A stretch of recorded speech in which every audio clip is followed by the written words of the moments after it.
Today's 102 reading at Sky Harbor beats the previous earliest 100-degree record by more than a week. It was set in March of 1988.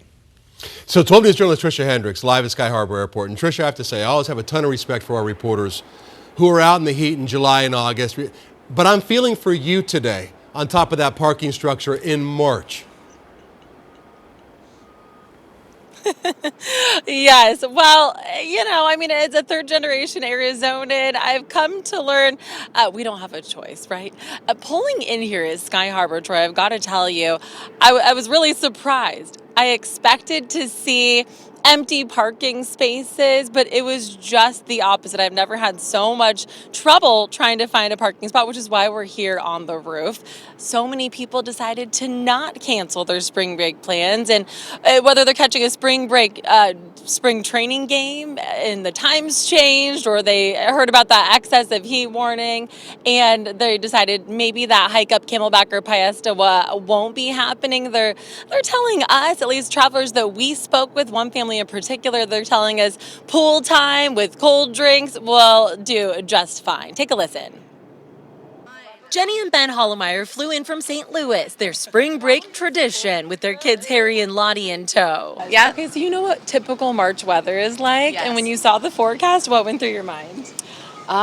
We debated coming, but we did come anyway, and we're just going to spend the whole week in the pool. Smart call, because despite the record heat, the parking lots are still full and the planes aren't empty. The plane was full. There wasn't a single seat open, and, I think people are still wanting to get to better weather. We're from St. Louis, so it was cold there, and we were ready for some sunshine. I'm just excited to be here. It was 19 degrees when we left, so I'll bear the heat. And like she said, we'll swim in the pool. The kids will have fun.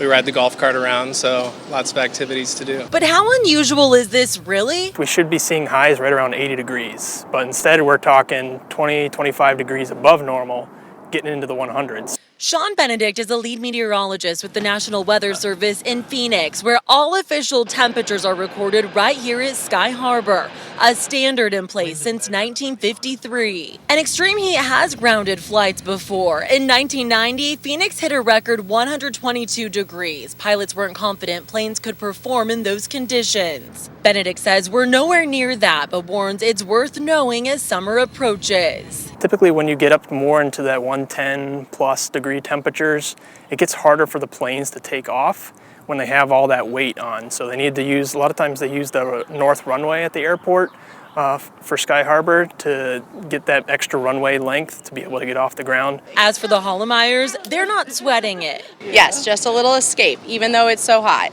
Yes. We'll just melt by the pool. Exactly, with an icy. Yes, with an icy, yes. I love that. Making the best of it, no doubt. Coming up on 12 News at 6, we're going to hear more from the National Weather Service. We spoke with the lead meteorologist, and he has been tracking all of the data, checking out how many record-breaking temps we're seeing right now. He's also going to share about that gauge that's located here at Sky Harbor and how the sensors that they have, that entire weather station, why they picked Sky Harbor, and the importance behind it. Troy?